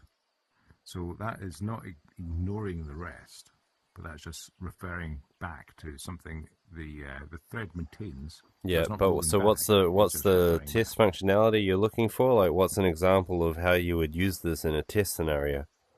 The test scenario would be, let's say, if we have something that is quite wide-reaching, and we've got a bot that tries to pull you back onto your context, your actual action, and you can say something like, right, I went down a rabbit hole there, ignore the last one, take me back to number 2 prompt, number 1 prompt. We've got this in the UI. Take me back to this one and this one, but don't ignore the stuff I'm saying after that. But I want to ask questions about. Yeah, but that's still not a test. What's a test? Like, how would you give me a test that utilizes that functionality? Because I'm not convinced that you can't get it from using the before clause. Well, tell me more about the before clause then. So the before clause, when you write a test and you say before, you can reference an arbitrary number of other tests that are in that file. And so what will happen is that those tests will be run before the test that you're about to run. And so you will inherit the thread or the state, if you so choose, of the system immediately after those tests. Anything that's happened after that. Well, all the tests run independently. That's the thing. Unless you use the before clause, each test thinks it's running from blank. Mm-hmm. But if you use the before clause, the test is running with the same state as the things that came before. Okay, well, how would where I put in this test. Okay, so what I want to do, well, we've got this. But what I want to do is to reference, this is a simple case, reference the last thread on this test. And let's ignore the fact that maybe we could have, I want to reference, if this was 6 tests down, maybe I want to reference the second test. I don't know. But ignoring that, what would be the syntax to do that? Can you ask the question again? Sorry, I didn't understand. So ignoring what I think would be useful, which is referencing an arbitrary thread on any test that I've named, but just on this simple case, which is how do I use the before clause to say take the last response, replace this part, strip the questions from the reply here. Oops. How do I use the before? What's the syntax for that? Just so. Okay, so you've got before batch 1 test 1. That doesn't point to hash thread. It points to hash batch 1 test 1. So in the before clause, which is a few lines up. Where's the before? No, line 84. Line 84. Yeah, so that's not hash thread. If you just delete the thread part, autocomplete should come in and give you the valid name for that. So you'd go, if you type B, it should give you some autocompletes. Yep. No. Bugger. Anyway, yeah, batch 1, it basically points to batch 1 test 1. So just say before there, that sort of thing. Well, it's supposed to be a markdown heading, a valid markdown heading. Batch 1 test 1 is really what it's supposed to say. So just remove this. Oops. Sorry, I'm getting it blind on view. Replace the word before with batch 1 test 1, and then that should be sufficient. Okay. So, excuse my typing. That's right. It should be batch 1. Is it batch hyphen? Yeah, batch -1 hyphen test 1. Something like that. I don't know why you're not getting your autocompletes, but that's what you do to tell it that you want that test to run before, and you want to inherit the thread. So basically run the batch 1 test 1 test, don't delete the thread, don't delete the state, immediately proceed with the rest of this test, batch 1 test 2. All right, okay, that does the same thing then. Okay, yeah. So, and then how do I refer to it in these instructions? You'd say strip the questions from the previous reply as questions, generate an initial prompt, blah, blah, blah. Like basically get rid of all the variable referencing that you're doing. But that would be entirely up to you as the prompt engineer to do that. Yeah, prompt. Prompt. So also we've got before. How do we get the actor in here? So our persona of the guy answering the questions. You always are the guy answering. The agent is the assistant, and you are the guy putting in prompts. So that's the structure of the test framework, really.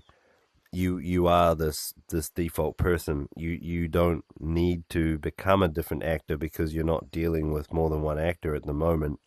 Because right. So if by putting it in this format without the MD, this is an instruction, and so it becomes an instruction rather than a direct prompt.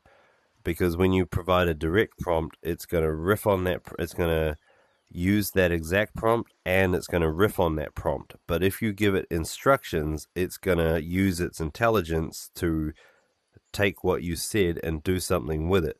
The difference between doing it this way is that it's a contained block, whereas you were trying to make context get passed between sections of the test file, whereas here it's contained to just this area. Okay. All right. I get that. That's the difference. So the next part is the early part. Generate answers. You should now. Man, I'm gonna run out of batteries soon. My charger got pilfered for commandeered is the word. It was, man. you know how that goes, I'm sure. Well, if you I'm on 5% and I'm plugged into a slow USB port, so I've got a little bit of time. You need to make sure that the video is saved. I know, because otherwise it conks out, right? Yeah. So it'll give me one major warning and then I'll have to hard stop, I think. Yeah. So what I've just done is generate the answers for each of the questions. I previously had in very quickly that is reference, but that's going to be in the actor. I'm going to say always refer back to your example output as a guide, and then call this prompt as unnecessary. Okay, right. Very quickly within your 5% then. Variations. I like that. I like variations as a way to hint at how to vary the prompt that was given. I like that. Yeah, that's pretty good. Yeah. So, but I just wonder though, if the variation stuff there ought not have been inside the prompt. Now that we have this condensed way of doing it, where we're giving direct instructions, what's the point in having the variations separate if you were just gonna? If this is an action to carry out as opposed to baked text, then there's no difference. I wonder if there's a... Oh, actually, you're right. No, there is a difference, because you'd generate the prompt, you'd follow the instructions and you'd generate the prompt, but you'd need to give it some variations, hints, like to make it be nasty or make it be misspelled or, you know, so I think variations should be different. And it sort of says what types of error you're expecting as well, I believe. Right. It's what's a reasonable error. All right. Well, that's I think that's a very useful thing, and it's easy for me to add in. So we should do that. Yeah. Cool. Iterations. Ignore. Iterations is set at the top front matter level, and I've currently made it that you can't control the iterations on a per test basis from within the file. You can control the iterations for the whole file. Yeah, we're talking about different things, and iterations is I'm over-indexing on this one. What I was thinking, and I didn't actually have to use it. I stuck it in case I did. But take on this one, where is asking you clarify the goals, and it's like, yeah, okay, I clarified, and it's like proposed goal. Now, if I said no, that's not right, what I'd expect is to go back to this step. But it's the same test. So it's like, you know, you get completely erroneous stuff, and in the process and with how it's set at the moment, it's like if you're talking nonsense now. Yeah, I don't. Can we call that a later feature? Yeah, well, interesting enough, I didn't. I put it in, but never actually used it. It's none all the way down. Okay. All right. Cool. And the expectations. I'm referring to this again. So expectations, a proposed goal that provides text describing the answers. Reflects everything I've said in the previous thread. That's not necessary now. However, now we find an expectation that is a bit more useful.